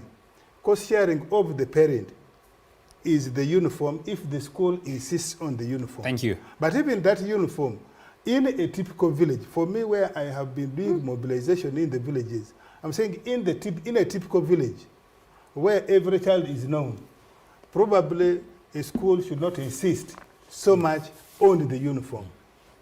Secondly, parents who can't afford yes, to there are schools in this country, there are head teachers, there are schools that insist that the uniform must be provided by the school. And what are they doing? They are using this to charge exorbitant fees. You find, and collect some money. Yeah, you find a child, I'm afraid my time is... a 6-year-old girl who perhaps her dress is just 1 meter of ordinary cloth. They are asking the parent to pay 50,000. Now, that's the kind of extortion the fees the president is saying no. Shouldn't be paid. Thank you. We as members, you as members of parliament, we as community leaders, we need to mobilize parents to say, look, you can actually pack clean food Thank for you. a child at home. In any case, I think if you that made the child point. had stayed home, that child is supposed to eat. Yes. Therefore, why don't you pack that food? Mr. Pondo, you've made the point and it's clear. Food when I was a primary. You've made the point. I need contributions from only 2 members on the panel, Dr. Bariomunsi and Hon.Brenda Nabukenya, and we'll be wrapping up the show. But and I agree with you, Hon. Pondo. I think the president, it's rare that he gives a State of the Nation address that remains focused on the year ended. And yesterday's State of the Nation address tried as much as possible to stay on the year ended. I'll read for you what he says about inflation. He says the prices of domestic goods and services have come down compared to what they were 1 year ago. To take a few examples, the price of edible oil has reduced from Uganda shillings 10,079 per litre in March 2022 to shillings 9,556 per litre in March 2023. Petrol from a peak of Uganda shillings 6,563 a litre to Uganda shillings 5,138 a litre now. Ordinary cement from a peak of that 37,315 a bag of 50 kilograms in May 2022 to now Uganda shillings. That is confining within the year ended. And he says, therefore, we have defeated the rapid increase in prices of both consumer and production prices. However, food prices remain high due to climate change effects that caused prolonged drought in many parts of the country. This will be history because of the ongoing government investment in small-scale solar-powered irrigation to address water shortages. I keep wondering why we never get to address this. This irrigation, which has been talked about in different forms over a long period of time. He goes on to explain many things after that. But let me get just 1 minute for me there. A second. What is the consumption? If you're reducing from that, he would have also told us the volumes. Because the demand for goods and services has gone down because of the purchasing power. And as it goes down, the sellers have to find a way to try to see if they can because the incomes have gone down. Mafabi is a sheikh. He lives in oil. Is it telling us that he is selling less? Yes. Oil today? Yes. We shall come with you. No. Okay. The president did that. Total volume has declined. The president did address why he doesn't want to encourage providing subsidies, why his policy is against that. He says, one, it would increase magendo as big business people hoard the goods to sell them expensively. Number two, he says, some countries have subsidies and controlled prices of some essential commodities such as fuel, bread, wheat, etc.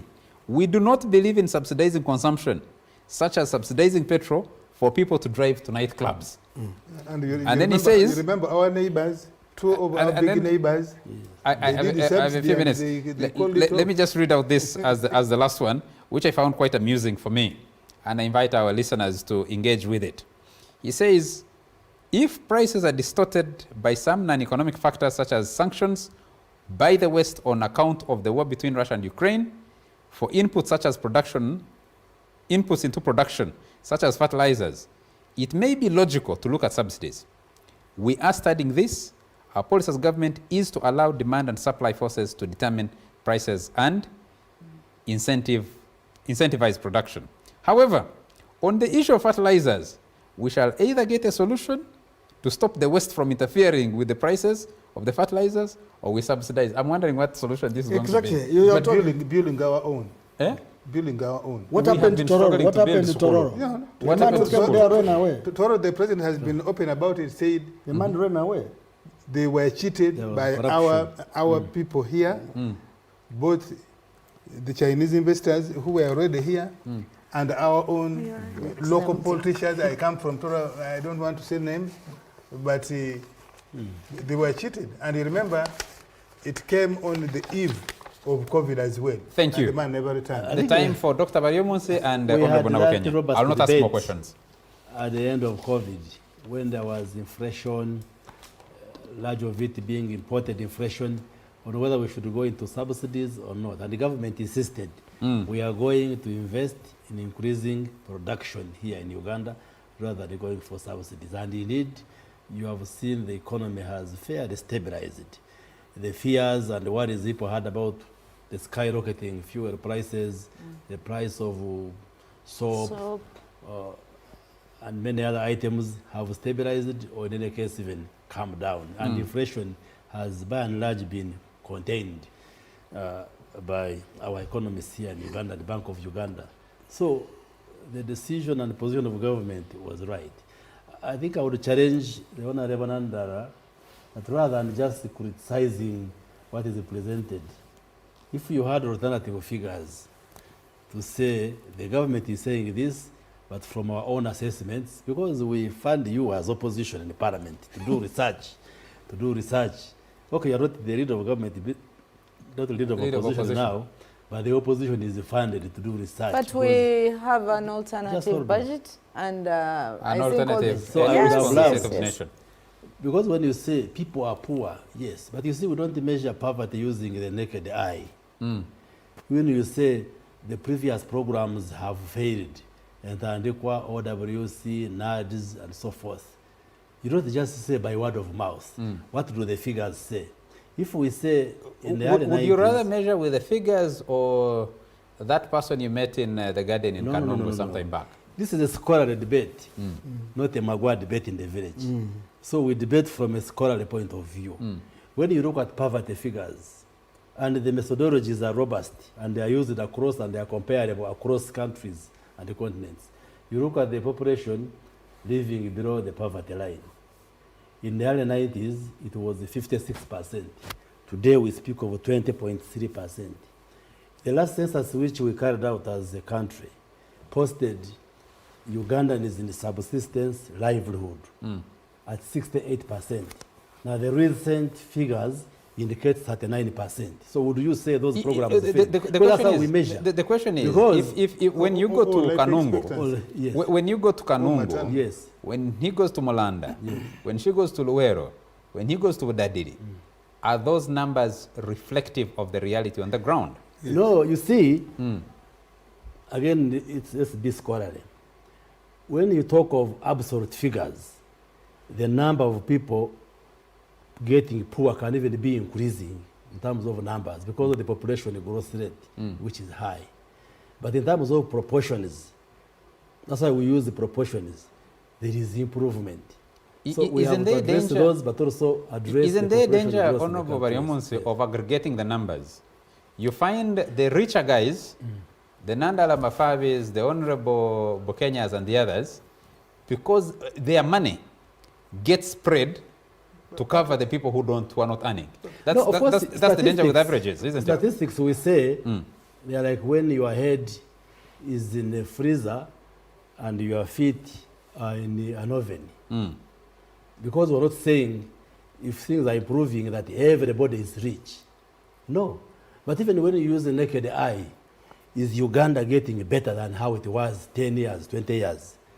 Just, I don't know whether you sometimes fly to Toro or any part of the country and look at, you could volunteer to fly him. Yes, we could fly you. And say you look at the roofing So nowadays you fly? Yeah, you fly. Yes, we do. We have commercial flights to Kanungu every day. If you fly, yes, they also. Just Charles, you fly and look at the roofing materials in the countryside. And we have pictures, for instance, northern Uganda, how it was if you take photographs 10 years ago in terms of housing infrastructure, and you go there today, you will see progress for the better. Thank you. Or Western Nile and so Thank forth. you. I'm going so to give even with the naked eye, you can see there are great improvements. I think you make the point. If you talk of roads, tarmac roads, I say. Would you say there are no tarmac roads? I see Honorable Mafal is itching to something to conclude, but let me give you a minute. He didn't have let me give 2 minutes to Honorable Nabukenya. You talk too much. Yes, Honorable Nabukenya, as you close out. I've talked for No. Chris is being a bully, you know. Chris bullies anyway. On subsidies, majorly, when the president said that subsidies would affect the economy. Would distort the economy. Yes.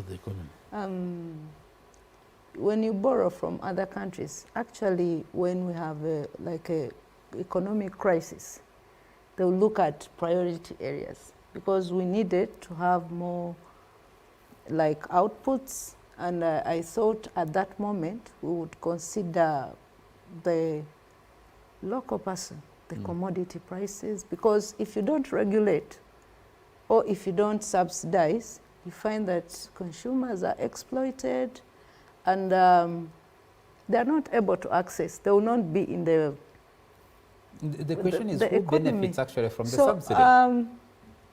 If subsidize people, you'll be able to control, how much they price. Like in America, there are times when farmers are not making profit.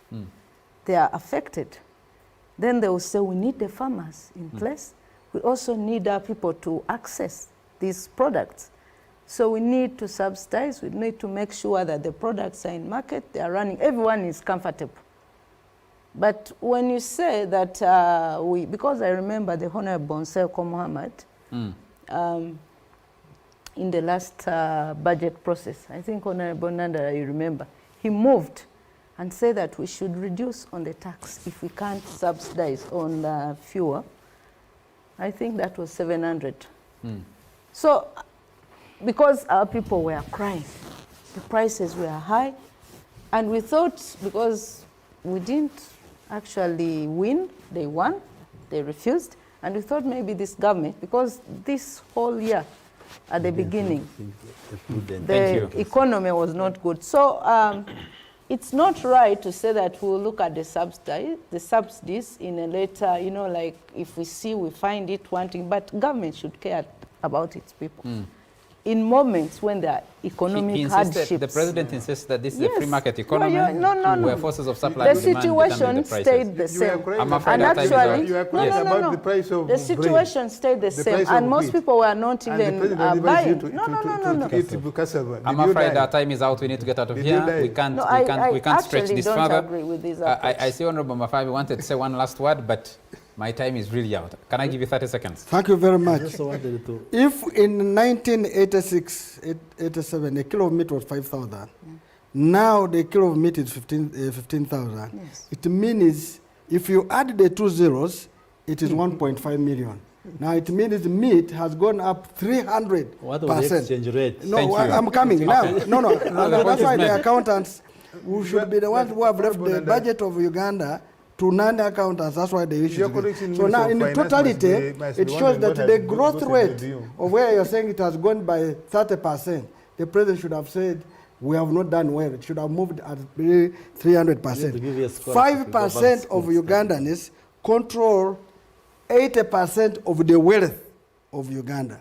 95% of Ugandans control 20% of the wealth. That means the majority of Ugandans share 20%, while 5% share. That's why you see this distortion. Thank you. Is that unique to Uganda? You said 30 seconds? Is that unique to Uganda? Yes, I 30 just seconds? wanted to... Except No, we can't stretch the debate. We'll on the issue of borrowing and debt, yes, I just wanted to say that all countries borrow. But you have overborrowed. Probably the question you should, The question you should ask us is where is the money being borrowed, being spent? We did not discuss. If I told you the countries, the debt to GDP ratio of different countries, you'll be surprised. He knows it, but the US will not want to. I don't think we have time to go into that. The ratio is 107%. And they borrow locally. And the money stays no, there. even outside. No, Here we are at 48%. Do you know where you get it? Your money which you borrow, you pay interest, and the money lives even there. You pay back, and we invest it. The debate on the front line continues. Honorable Minister, Honorable Nandala, this debate on the NBS, on the front line on NBS continues.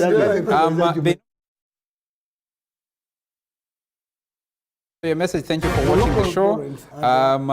If you're paying, let me see. Yes, Aaron Ainomidisha, thank you for your message. I saw some of those messages, but I'm not able to take them. Is even worse Gentlemen and lady, we got to Honorable Minister Bariomonse. Honorable Nandala Mafabi.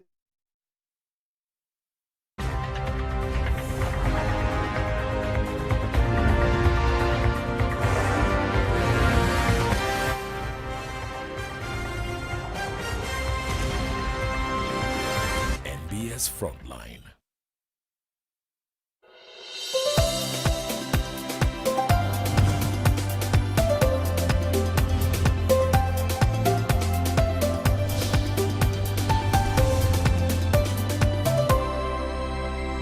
NBS.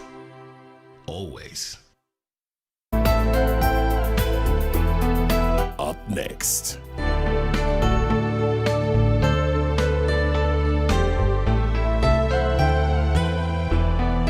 brought to you by Rock Boom, now in a new bottle with the same taste and same positive energy. Available in a 320 ml PET bottle. Rock Boom, feel the positive energy.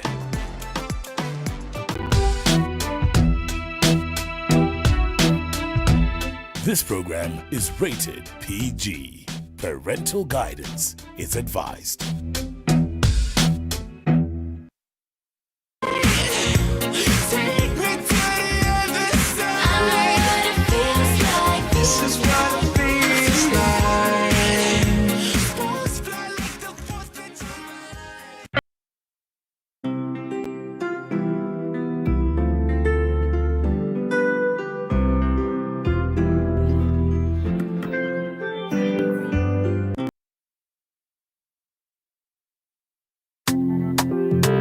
Nsonga za mutima lelo Edikenzo na gaya lelo Atin I got a letter left on your bedside. Please unveil that envelope.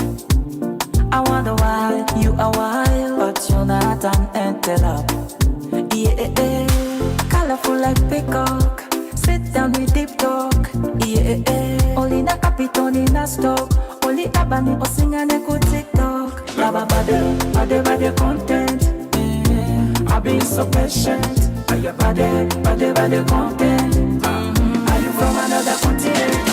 Choice, love who you love, it's love by choice. Love by choice. Make your choice. Love who you love, it's love by choice. Love by choice. Love who you love, it's love by choice.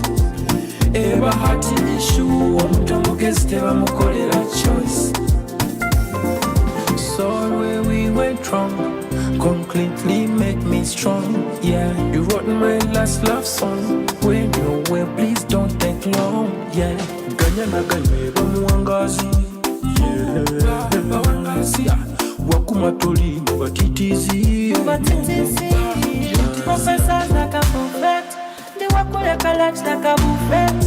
Grab your ex and forget. Regular kutwale keka bukatet. Choice, love who you love, it's love by choice. Love by choice. Make your choice. Love who you love, it's love by choice. Love by choice. Love who you love, it's love by choice. Eba hati issue, omuntu mugezi tebamukolera choice. Omanyi tubalabyeko mulonda famire ya gundi gye tutegeera. Mubagala kukuma werethe n'ensonga ennyingi nawe zotegeera. Okakana bikonde emboko na miranga olw'abakulu okweyingiza mu by'ekitiini. Follow your heart and choose your love. Follow your heart. Follow your heart and choose your love. Follow your heart. Follow your heart and choose your love. Follow your heart. Follow your heart and choose your love. Follow your heart. Choice, love who you love, it's love by choice. Love by choice. Make your choice. Love who you love, it's love by choice. Love by choice.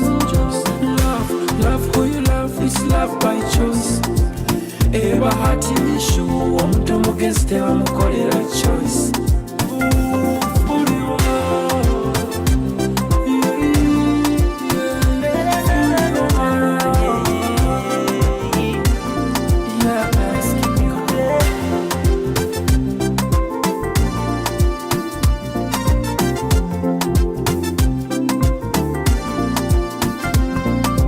Njagala kuwa emmere lino nkutere mu kasino kuma lino. Njagala omanye nno na bino nkutwalako mu woteeri ekyo teramira no.